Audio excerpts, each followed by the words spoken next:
Still alive, are you? Coin purse weighing you down?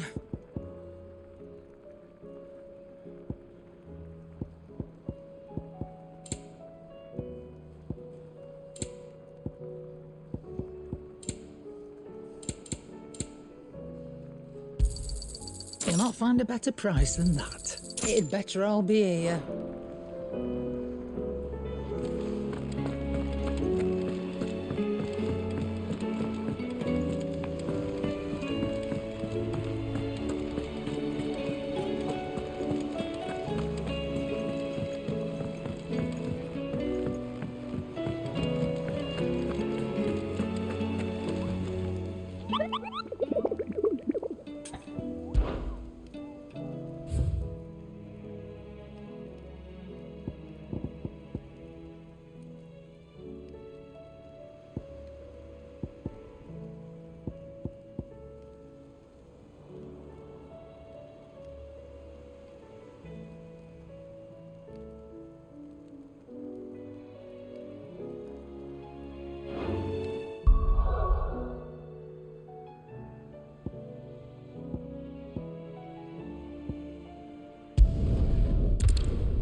and my daughter. Purge them of their sin. You'll regret doing my mother's bidding.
Your work here is done.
Your journey ends here.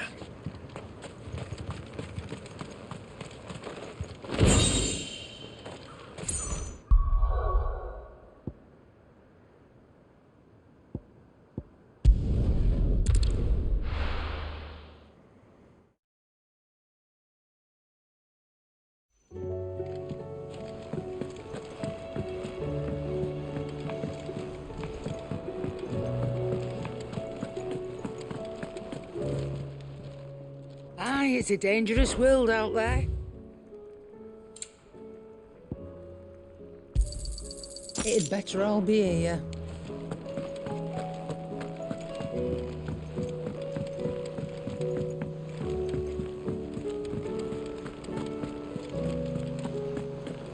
There's something about it. I feel like it's...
Ready, girl? Yeah!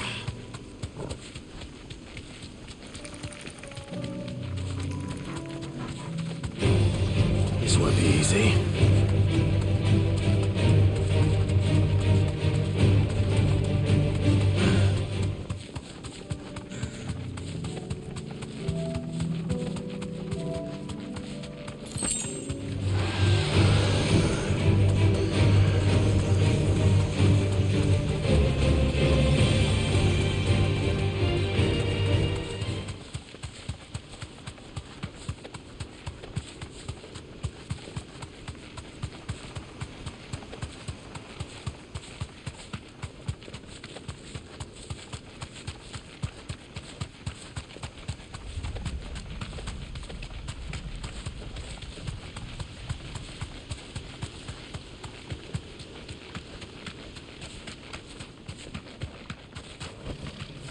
Thanks, Gal. Let there be light!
Ultima may have created us, but he doesn't make us who we are.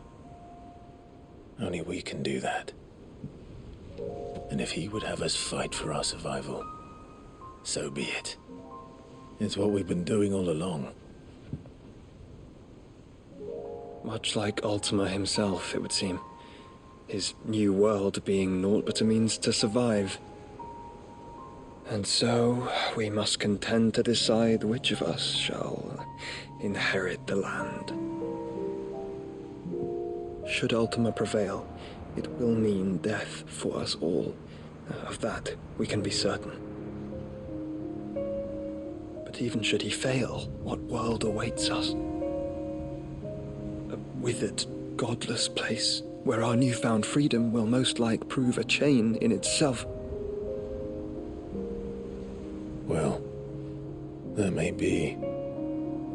But a chain can always be broken. As long as one has the will to break it, it won't be easy. It may take generations, centuries of suffering. And that is if everyone plays their part. But it will happen. And when it does, it will be on our terms. That is the world that awaits us. Indeed. And what better world could one wish for?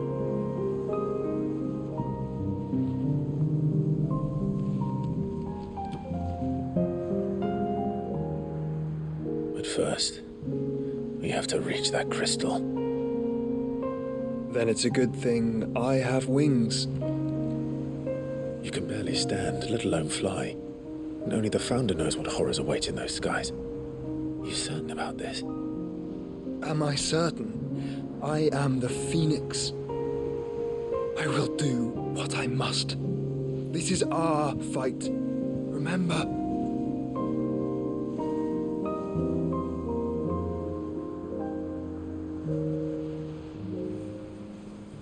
All right. I yield. But only what you must, yes? I'm still your sworn shield. That you are. And what of my wings? Lest you forget, you go to stand against a god. I would not have you succumb to fatigue before the fight begins. Ifrit, your brother mentioned that some few of the dominants who had lost their power to you were still able to prime. Is that true? It is. But their icons no longer submitted to their will.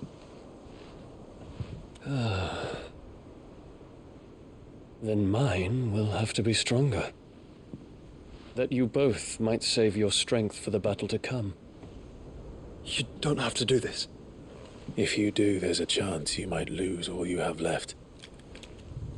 And what have I but regret? My life ended in the Dominion. I fear death no more. Besides, I would have words with Ultima. He has much to answer for.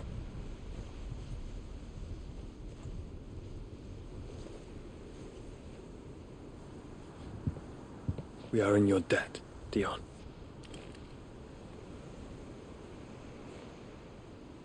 We can speak of debts when this is over.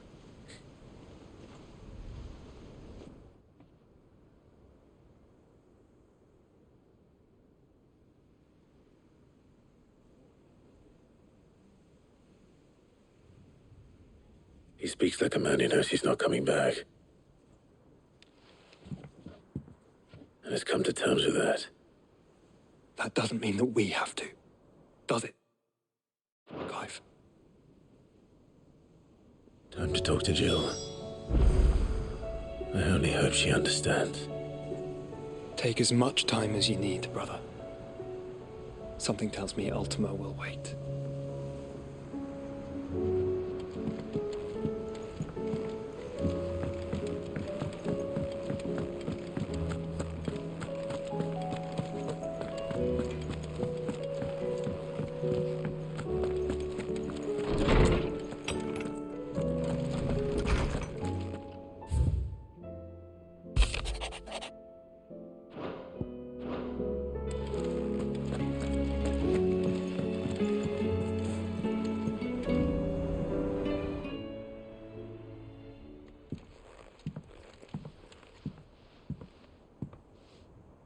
come to wish on a star. That might not be such a bad idea. This is it, Jill. You know what I have to do. Why I have to do it. There's no turning back now. This is where our journey was leading us. Where it will end, for better or worse. I could pray to Metia for you. But you'll be all right, won't you, Clive? You always are. I did promise we'd watch the moon together. I'll be waiting.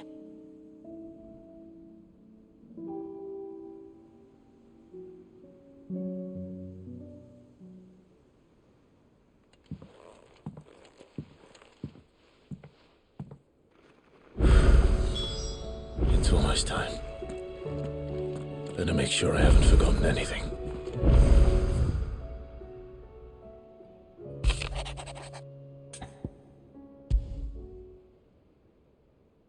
Something tells me this is no mere adventure story.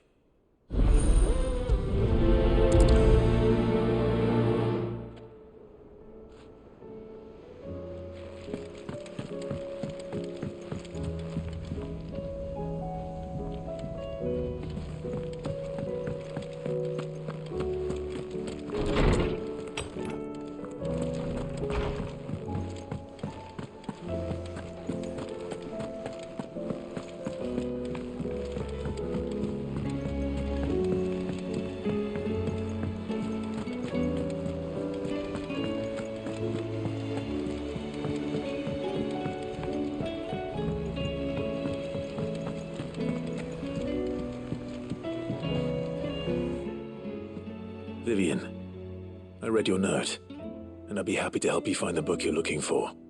Thank you, Clive. But tracking it down will not be easy. Are you sure? Please. You have always granted me your wisdom and insight whenever I asked. It's only right that I return the favor. Or at least attempt to. You are too kind. Alas, what I ask of you is rather more trying than delivering the odd lecture. I spoke with Harpocrates to see if he had any inkling as to where another copy might be found, but... But perhaps it is best that you hear the details from him. If you say so. Forgive me, Clive, for asking this of you. But this book, it set me on the path to becoming who I am today. Its importance cannot be overstated. Clive. Harpocrates knows of the tome I seek. Whether what he has to say makes you happy to have agreed to help me is another matter. Allow me to educate you. I have the details here.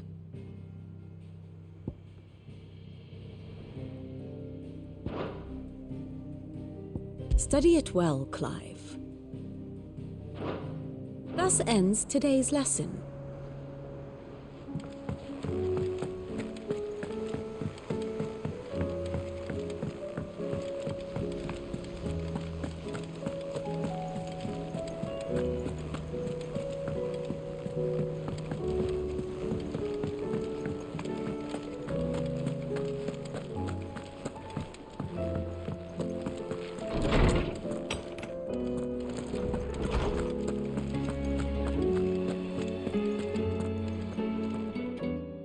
Clive, my boy. What a pleasure it is to see you. Harpocrates. There's something I need to ask you. I've been charged with locating a book called From a Distance. Then you seek a rare gem indeed. One whose name I had not thought to hear from your lips. You've been talking to Vivian. Right as always. But she didn't seem keen to tell me very much. I take it she didn't like what you had to say. And yet I gather it did naught to dissuade her. Clive, if the young professor has tasked you with obtaining a copy, I fear she asks the impossible. The executors would not allow it. The Executors. Coveters of Secrets. A clandestine organization committed to the collection and intenebration of forbidden texts and technologies. One such text being the tome Vivian seeks, chronicling as it does the true history of the enslavement of bearers. A tale which could overturn the established order were it ever to become widely known. Or, so rumor has it. I've never actually read the thing, or even set eyes on it for that matter. How is it that I haven't heard of this organization? Why, secrecy is the Executor's watchword. They lurk in the shadows, emerging only to seize that which must be seized, be it books, inventions, or people, before disappearing again, leaving nary a trace. Which would explain why Vivian's copy was snatched from her grasp not long after she found it. By the hand of the Executors, yes. But what drives them? Self-interest or ideology? Fine question. Sadly, all that is known of the Executors can be recounted in a single breath. You may just as soon ask me of their origins, numbers, or the identities of their leaders. Any answer I give would be pure speculation. Then my hunt was doomed from the first. What was Vivian expecting? That I'd pluck it from thin air? Not from thin air, no. From ash.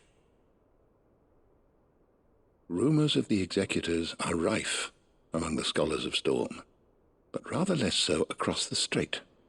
I have a friend. Well, I had a friend in the village of Garnick, a collector of rare tomes, upon which subject we would oft correspond. Alas, I have heard naught from him since the skies fell dark. And no doubt he, too, has turned. But, though he did not mention it by name, it is possible that a surviving copy of From a Distance yet rests upon one of his many shelves, quietly awaiting discovery.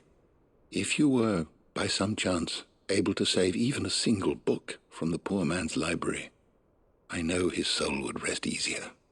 Very well. When I next find myself in Waloed, I'll be sure to pay Garnick a visit. Knowledge hoarded is knowledge lost. I don't believe you've read this particular chapter before.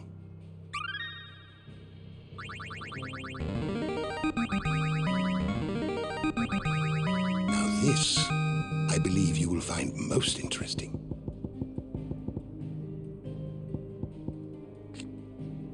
If you have a question for me, I should be happy to answer it.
The entire village looks abandoned. Now, which house would a bookworm live in?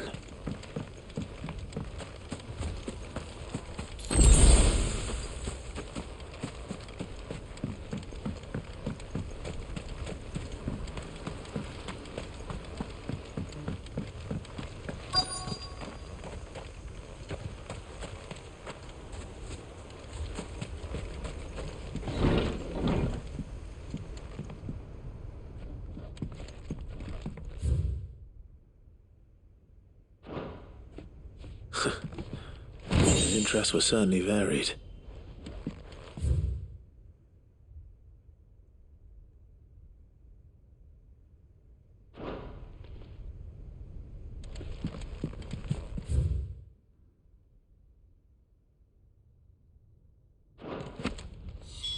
This is it. But if what it says is true, I need to get this back to the hideaway.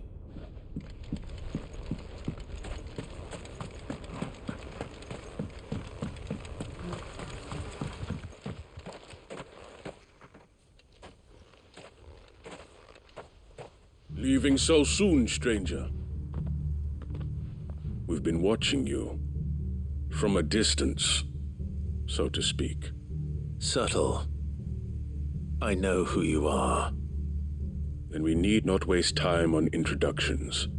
Hand me the book. Leave it in our care and return to your life. Your care? Do you mean to burn it or bury it? That is not my decision to make. But by one means or another, its contents shall be removed from the common record. Then I'll have to politely refuse. I won't let you erase our history. Then we find ourselves at an impasse. Very well. The book can just as easily be pried from your dead hand.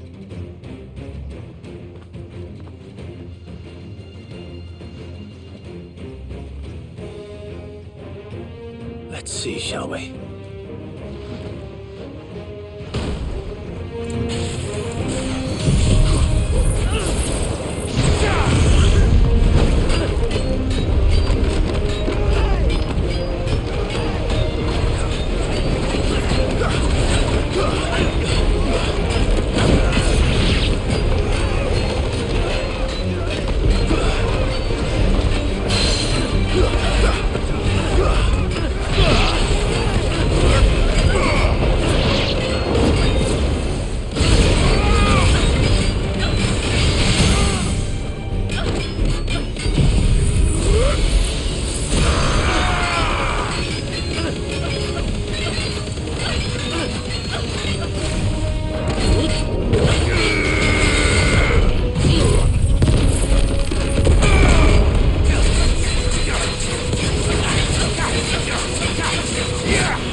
Impressive.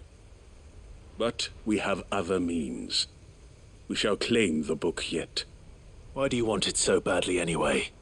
It lays out in no uncertain terms the vanity and avarice of mankind. It tells the shameful history of the persecution and oppression of a gifted few by a giftless many. Would you say that this interpretation was correct? I don't know. You don't know. Your sword may be sharp, but your wits are dull. So let me answer for you. There is no correct interpretation of history. That a series of events took place may be proved beyond a doubt. But there can be no single, immutable explanation as to why they came to pass. It is a question of numbers and of belief. If enough people believe that a set of events occurred for a reason, that belief becomes the truth. So you're trying to control the truth? We are trying to protect people from themselves, from knowledge that would bring them naught but pain. That is all. You may keep the book, for now. The world is small. We shall meet again. Until then. Wait! Damn it. Let's get this back to Vivian. Perhaps she can explain what that was all about.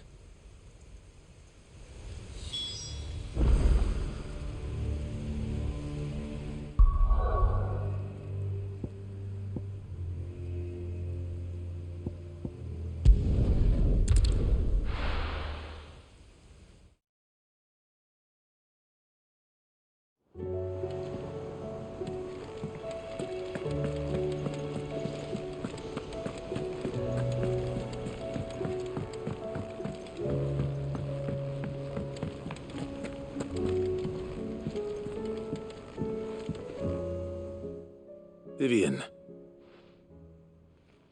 I found it. The book you lost.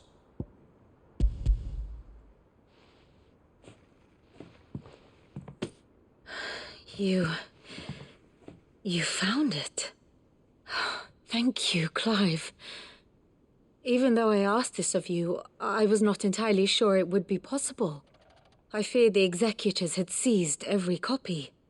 I met with one of these executors, and I convinced him to let me keep it. He told me something. That the truth is just a matter of collective belief. And that if enough people believe a lie, that lie becomes the truth. It does. But it also means that the truth is not immutable. That it can be changed. Provided that those who wish to change it can convince enough people that their perspective is the correct one. As the sad history of the bearers proves. You said that the book inspired you to become a scholar. It did. Or its author, rather. She was a heretic, you see. A firebrand and a dissenter. A gallows stood ready for her in every corner of the realm. And by shunning society, or perhaps being shunned by it, she stumbled upon a truth so potent that an entire realm trembled at the prospect of its utterance. I, too, have always felt somehow set apart from the world of men. A stranger to my own species. She taught me that my solitude was not a curse, but a gift. And that, though my journey to the truth might be a lonely one, what I found at my destination would be more than worth the cost. Do you still feel that way? That you're not one of us? Honestly, I'm not entirely sure anymore. Since coming to the hideaway, I find my thinking somewhat clouded. Perhaps the result of studying mankind from a rather closer perspective than I had intended.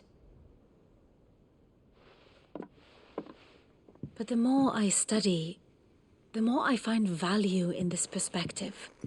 In looking not from the outside, but from within. So if you'll permit me, I'd like to continue my work here. Remember, Clive, When enough people believe, belief begets truth. Give the men and women of this benighted world the gift of truth. Make them believe in you, as I do. I'll try, Vivian. I'll try.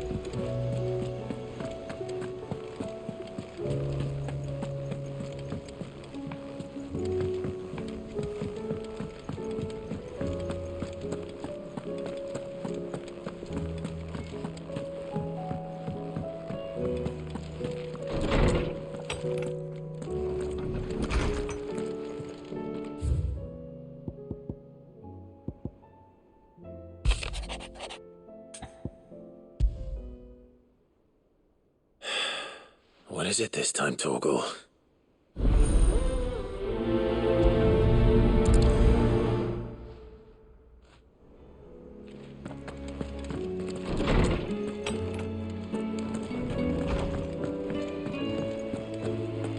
First the skies. Say what you will, Lady Karen has seen our son.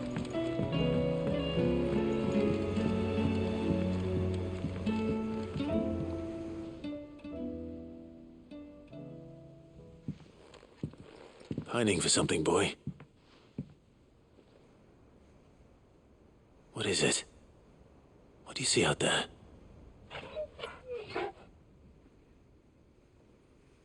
I never did ask where you got that anklet of yours. From Sid, that's why. On the day he brought him home. That long ago? And you're only thinking to ask this now? Sid saw that the pup had a habit of gnawing on his leg, since you ask. Clap that there iron on him to keep him from doing it. What was wrong, boy? I'll take like as not. Must have been hard on the poor whelp losing his loving masters at such a young age. Doubly hard in being a frost wolf, torn away from his icons and all. Sid would always tell him, you want that iron gone, you find what it is you're looking for. I reckon what he was looking for was you. I'm sorry, Torgal. Sorry for making you wait so long. Let's get that thing off you.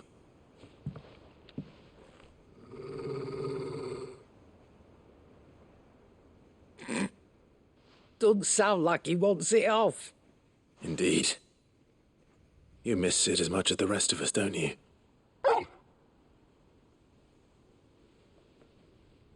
You want me to go with you somewhere?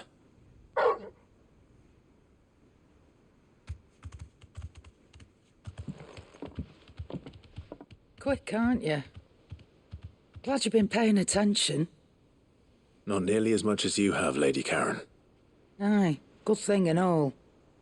It's not like Gav would have kept him in nuts and rubbed his belly these past 10 summers. Your kindness is appreciated.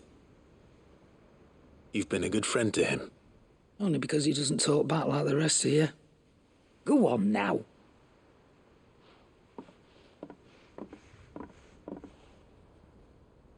Where to then, Torgal?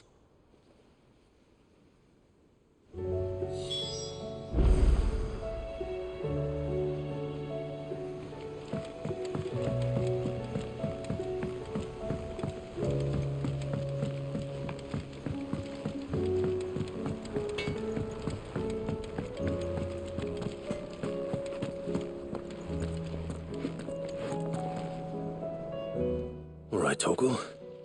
Where are you taking me? I'm going to need a little bit more than that, boy. Do you have a better hint for me? Unless... you've already given me one. Back on the rear deck, you were looking west, toward Rosaria.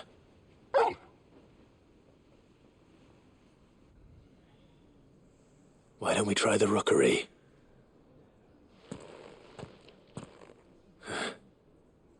I haven't been to the island in almost 20 years. To Port Isolde, then. Fingers crossed the old mooring is still there.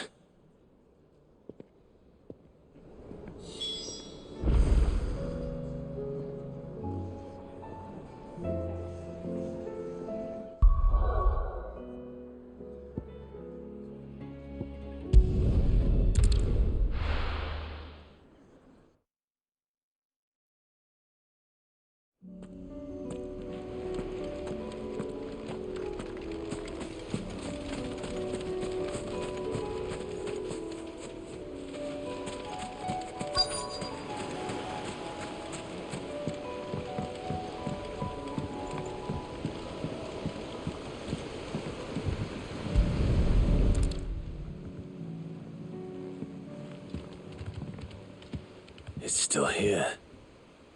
After all these years. A lot smaller than I remember. And you're a lot bigger. You might have to swim, boy.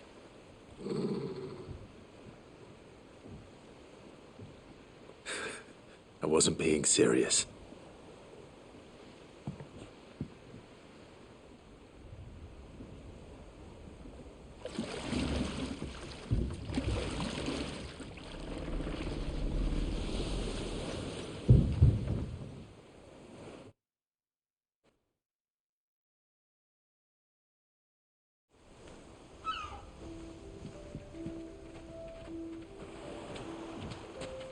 This place hasn't changed at all.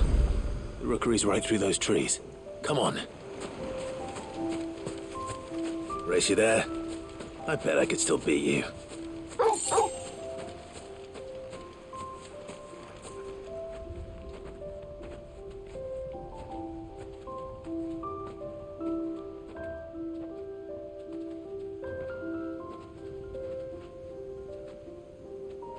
Here we are. This was our hideaway. Wasn't it, Torgal?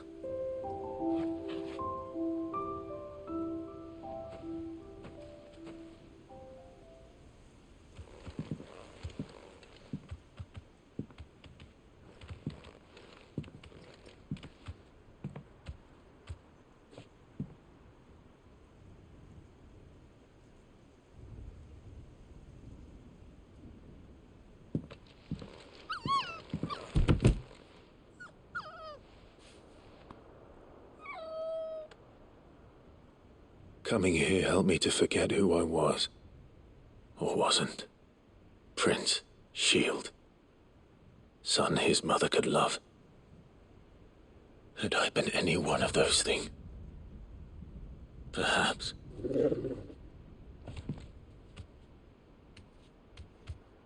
What is it, boy?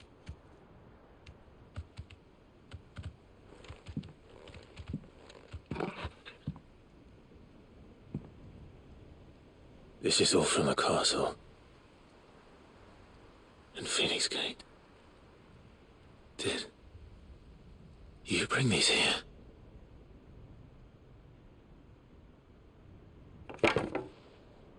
My sparring sword.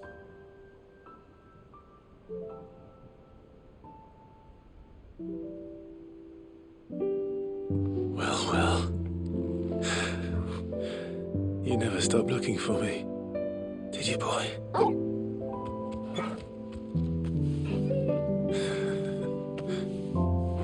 Thank you, Torgal. For never giving up. For never forgetting.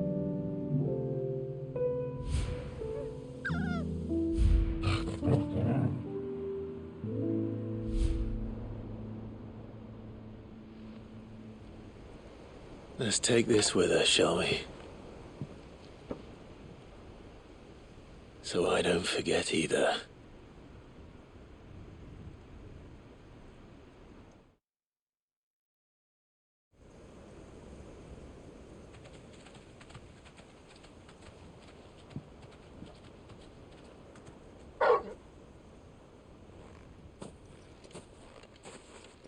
That's not the way back to the boat, Torgal.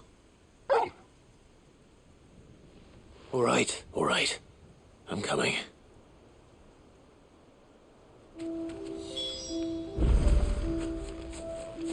I think I know where we're going.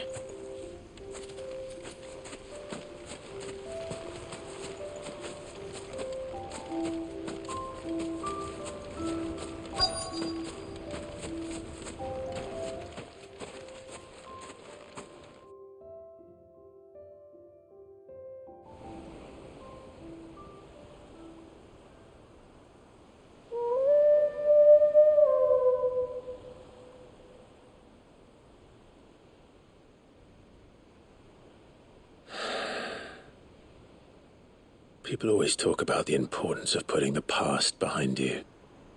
But without it, we wouldn't be who we are today. And we certainly couldn't steer our way to a better tomorrow. Come on, Torgal. Let's go home.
It's usually me making demands of Hippocrates. I wonder what this is about.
Lawsman Hippocrates.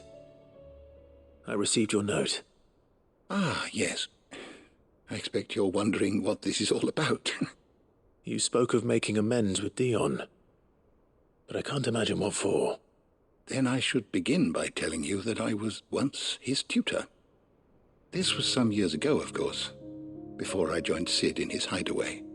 At that time, I was counted among the foremost scholars of Oriflamme, and was accordingly invited to the palace to supervise the young prince's education, all to ensure that the future emperor had a firm grounding in, well, everything an emperor should.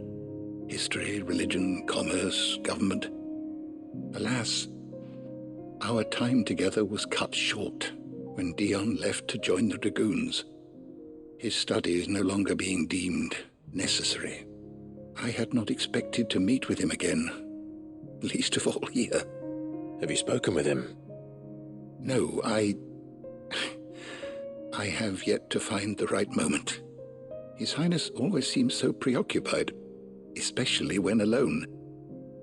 I would not wish to disturb his ruminations with idle words of greeting. Not when I know he dwells upon the evil Ultima had him commit in the Dominion. The guilt weighs heavily on him, I know.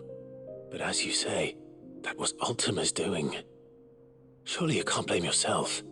When I first met him, it was not guilt, but his people's expectations that weighed heavily upon him. And I did nothing to ease that burden. He bore it alone, until the day he could not bear it any longer. It is one of my greatest regrets that I only ever offered him my wisdom, when what he truly needed was friendship. The blame for Dion's transgressions lies not only on his shoulders, but on mine. I see. I'm ready to help you in any way that I can. Then I beg that you bring me a wild wyvern tail. Apothecaries across the ages agree that even to glimpse such a flower is to be granted inner solace. Fabulists and fraudsters all, of course. But there is oft a seed of truth to be found where even the most outlandish opinions align. Well, it can't hurt to try. Where can I find this flower? And how will I know it? You have seen cultivated wyvern tails before, I trust. The lily-white blossoms from whose roots the poisonous ink for the brand is distilled. Well, those which grow in the wild differ only in their purple hue. The harsher the environment in which they are raised, the deeper the color. There is a waterfall in Rickmal's roost across the strait, where the flowers once grew in abundance. Whether they still survive there, I know not. But try as I might, I can find no likelier location. It's all right. I'll find you a wyvern tail one way or another. Thank you, Clive. And please, be safe.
Seems this place has been flooded twice over.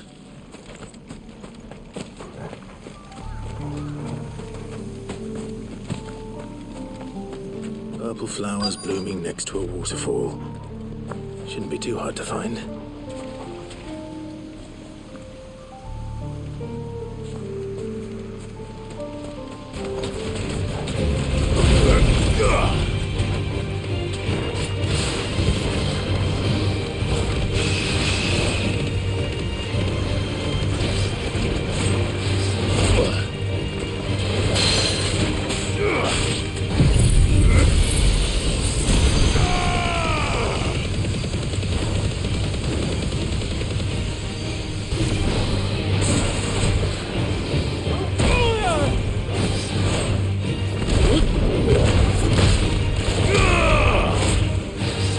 Well done, Toro.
Here they are.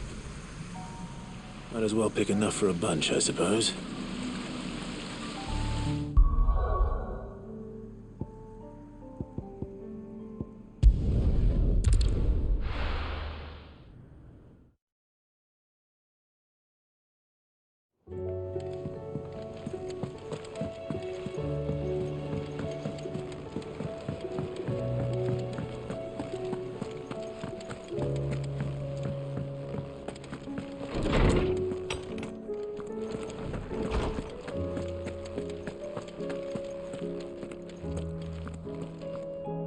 Oarsman, I found the flowers you were looking for. You did? I think I did.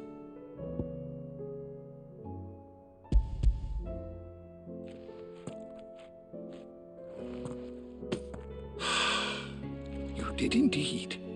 My dear boy, thank you. You wanted to make Dion a gift of one, did you not? Shall I invite him to join us? Oh, I don't... It's no trouble. I'll go and fetch him.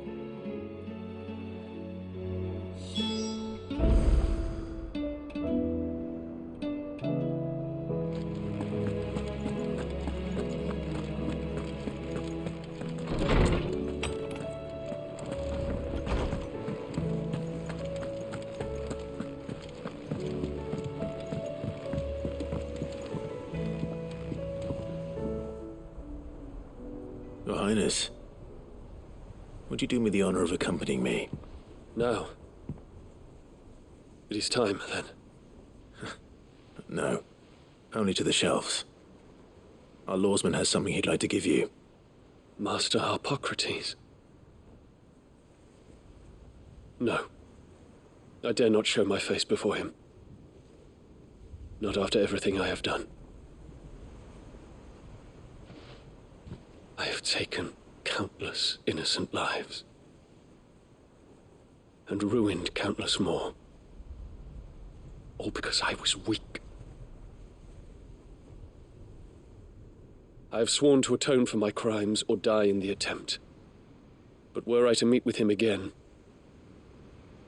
and see in his eyes what I have become, I fear that my resolve might falter. Then that is all the more reason to do it. Test your resolve. Prove to yourself, and to him, how strong it truly is.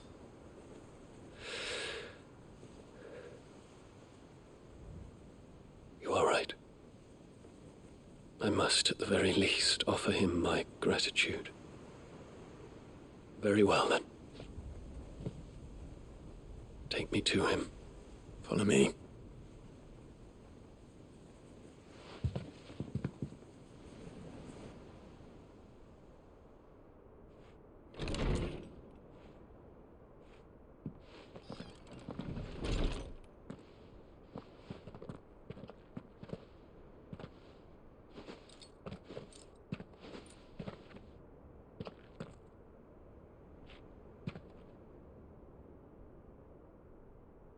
Even now, I hesitate to approach him. What must he think of me? You'd be surprised.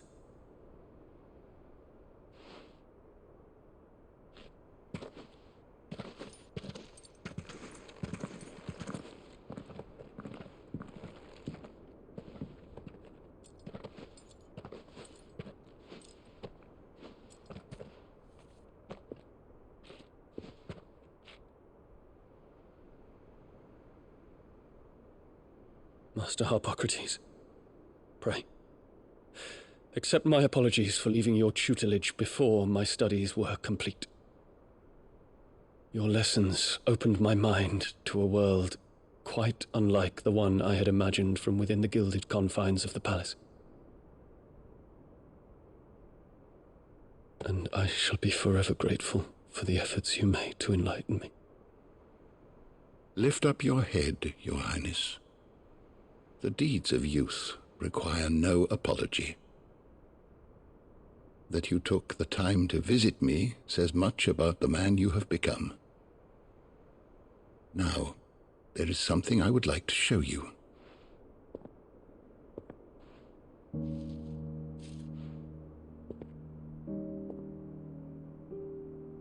Is that a wyvern tail? The color is unfamiliar to me. Because it is unique to those found in the wild. Something in the harsh environments in which they grow lends them this striking hue. Their roots are indistinguishable from those of their hothouse cousins, but once they bloom, the difference is immediately apparent. In this flower, I see you, Your Highness.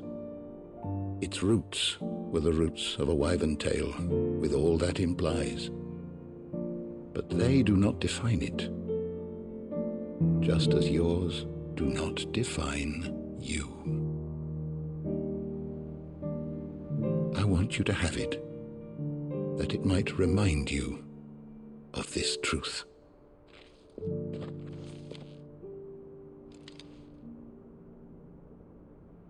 Master Harpocrates, I would ask of you a service.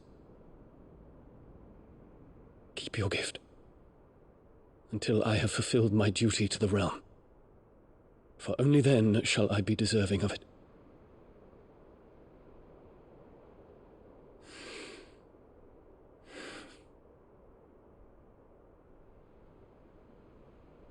As you wish, Your Highness. I shall await your return.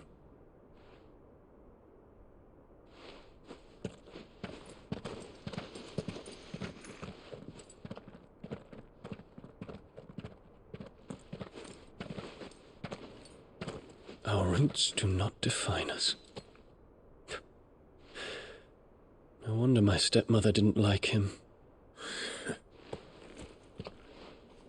For reuniting me with memories I had thought long lost.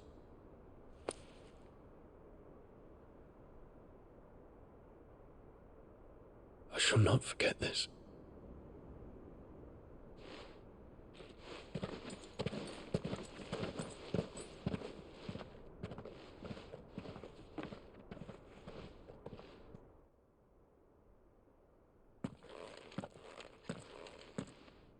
Thank you, Clive.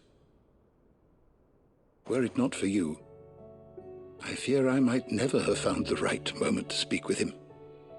Not to mention the wyvern tales. I shall plant their seeds, that I might not disappoint His Highness upon his return. I hope the soil in the hideaway is to their liking. Why, these flowers bloomed in the bleak, black wastes of Waloed. I'm sure Nigel's yard will suit them to a T.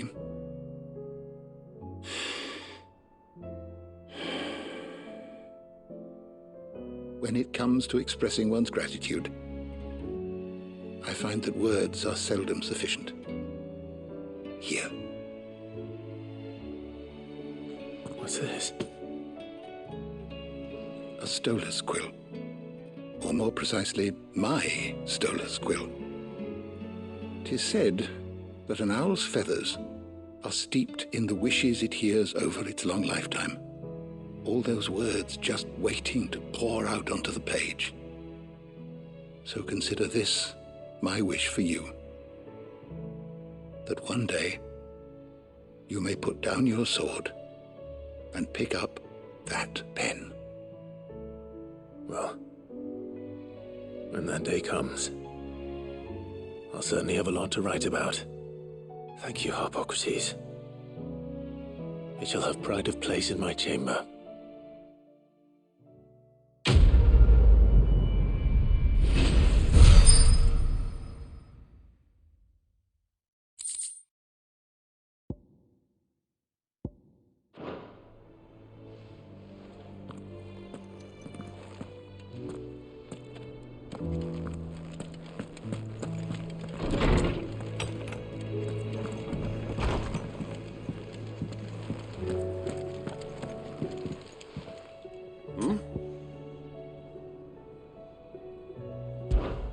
Clive, my boy! Rutherford informs me that we owe you our thanks. Hadn't intended for you to get involved, but such are the times we live in, huh? I would have done the same for anyone else. You're far too modest, Clive. You'd make a terrible nobleman. But tell me, is the realm truly in as dire a state as Rutherford suggests? From what little I saw, you were right to be worried. I suppose I should have expected the worst. But I was rather hoping the great and good of the realm might have things a little more under control. Alas, it seems that firm leadership is in short supply these days, and without it, the people are bound to lose their way. We must move quickly. But where do we start? True, the challenges that face us are many. But in my estimation, there are two key areas to be addressed before any other. The realm's armies and her larders. As you've seen firsthand, it's every man and woman for themselves out there. Certain cities have banded together to try and maintain some semblance of order, yes, but such cases are few and far between. And yet, the only remedy for the chaos that faces us is unity. A unity that transcends even the borders laid down by our ancestors. In short, if Storm does not stand together, she will fall apart. But how would one even begin to unite the realm? The armies, my boy. As I told you already, we begin by restoring order among the ranks of those sworn to maintain it. Sadly, I doubt I could convince even the lowliest gaggle of privates to dig a latrine together. But I do know someone the High Commanders have been known to listen to on occasion. Field Marshal Eugen Havel. I thought he was retired. He was, until an Akashic army tore through Randalar and killed most of the rank and file. There is no man alive more capable. Literally. And as luck would have it, I've already spoken with him on the matter. Of course you have. And he's agreed to help. On one condition. That he first speaks with you personally.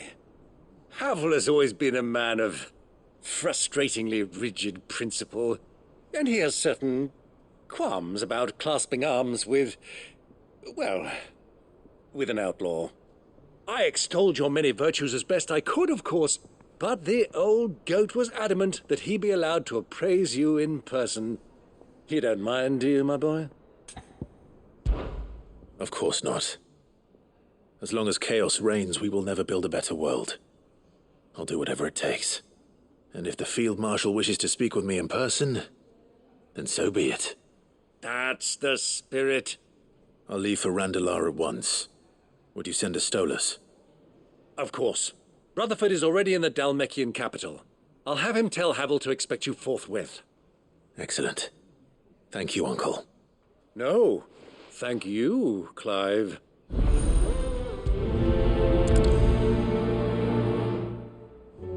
Don't worry, my boy. Rutherford is in Randalar this very moment, singing your praises to all and sundry. They'll adore you